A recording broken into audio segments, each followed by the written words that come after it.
C'est un sentiment d'abord de joie, c'est un sentiment de satisfaction, c'est un sentiment d'une œuvre accomplie, c'est un sentiment de se dire je pars après avoir travaillé durement pendant des années. C'est un sentiment de se dire mais qu'est-ce que l'on a encore à faire? Mais en fait, c'est un sentiment maintenant d'humilité. Un sentiment d'humilité de dire je ne connais rien après autant d'années, il y a encore beaucoup d'apprendre. Un sentiment de se dire et j'ai bien fait ce travail, c'est le doute. Un autre sentiment de se dire mais est-ce que ça vaut la peine de partir? La tâche est encore immense. On dit toujours que la moisson est abondante, mais que les ouvriers sont peu nombreux. Mais la moisson devient de plus en plus abondante. Et les ouvriers deviennent de plus en plus rares malgré que l'on forme. Et ce sentiment mitigé, ce sentiment me donne un peu de malaise plus que de joie. C'est vrai que la joie, très peu de gens y sont arrivés. Très peu d'amis ne sont plus là. Très peu d'amis n'ont pas pu atteindre ce niveau. Nous l'avons atteint, mais ce n'est pas la fin de toute une histoire. C'est une péripétie. Peut-être que nous, on a bénéficié d'un peu plus d'amour du travail, de faire le travail. Et cette récompense qui vient à propos nous pose encore plus de problèmes de responsabilité qu'un problème de satisfaction et se dire « je l'ai fait ».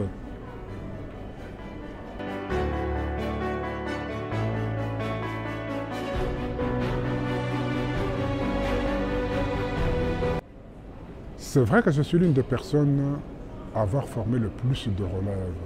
C'est vrai que nous en avons formé beaucoup, des dizaines, des centaines de personnes, des milliers.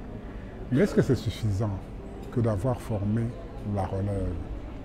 Le Seigneur a dit, multipliez-vous, remplissez la terre. Nous ne l'avons toujours pas remplie. Les universités, notamment l'université de Lubumbashi, a besoin de centaines de professeurs, sinon de milliers de professeurs. Que dire de toutes les universités de la RDC? Or, la relève vient petit à petits pas. La relève ne vient pas aussi rapidement que possible. Et c'est là qu'il faut concilier la qualité et la quantité. Est-ce que parce qu'on n'en produit pas suffisamment, c'est qu'on produit la qualité? Est-ce que quand on en va en produire beaucoup, ça ne sera pas la qualité? C'est ça la quadrature du cercle. Et donc la relève, nous continuons à former la relève, nous devons le faire. Mais aussi, il faut que la relève forme d'autres relèves. Nous avons maintenant des professeurs ordinaires qui n'ont pas formé de relève. Nous avons des professeurs full qui n'ont pas formé de relève. Nous avons des professeurs qui n'ont pas formé de relève. Et si nous voulons y arriver, c'est plutôt nous mettre ensemble pour former encore plus de personnes capables de résoudre non seulement le problème d'enseignement, mais le problème de la société, le problème des soins, le problème de développement, le problème de prôner les valeurs de ce pays. Plus nous serons nombreux, plus que nous allons comprendre et nous allons plus rigoler, plus parler et plus développer ce pays.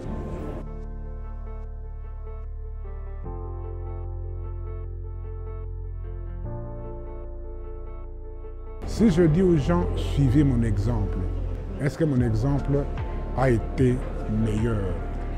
Probablement. Pourquoi? Parce que un des exemples d'avoir formé, d'avoir réuni les gens, d'avoir non seulement le témoignage, mais de voir des gens qui sont partout, ministres, PDG, professeurs, médecins, dans tous les domaines, ils sont passés par nos mains. Deuxièmement, c'est l'humilité dans ce que nous sommes en train de faire. Troisièmement, c'est la résilience. La résilience, c'est quoi? C'est de pouvoir rire quand on a le malheur. C'est de pouvoir se réveiller quand on a sommeil. C'est de pouvoir travailler quand on est fatigué. C'est de pouvoir pardonner quand on est mis en difficulté. C'est le pouvoir de se relever quand on est tombé. C'est le pouvoir de se dire « je suis pour les autres, je dois vivre » et vivre pour les autres. Et pour vivre les autres, il faut être vivant soi-même. La résilience, c'est de pleurer là où on doit rigoler et de retrouver le plaisir, c'est de se dire dans l'obscurité de la nuit, À 3 heures du matin, vous laissez votre famille pour aller soigner d'autres enfants malades. Et souvent, vous laissez vos propres enfants malades à la maison pour aller soigner d'autres. La résilience, c'est de pouvoir faire le deuil d'un enfant que vous êtes. Et vous avez votre propre deuil et vous pleurez pour quelqu'un d'autre que j'ai perdu un enfant. C'est votre enfant, non, c'est un malade que j'ai soigné. C'est ça la résilience, de se pouvoir se priver de manger et de donner à quelqu'un d'autre. De pouvoir se dire, cet enfant n'a pas de Minerval, je vais payer le Minerval pour lui. Ses parents n'ont pas d'argent pour payer les soins médicaux.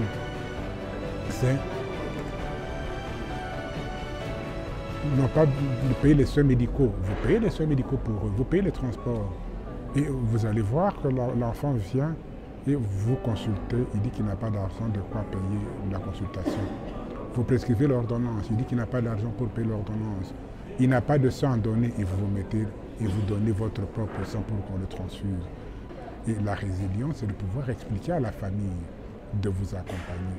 Heureusement que nous avons eu des familles qui nous ont accompagnés dans cette péripétie. Et le dernier message, c'est la compétence. Il faut apprendre pour être compétent, pour rendre le service correctement. À partir du moment où vous êtes approximativement, vous commencez à être charlatan, là, ce message-là ne passe pas.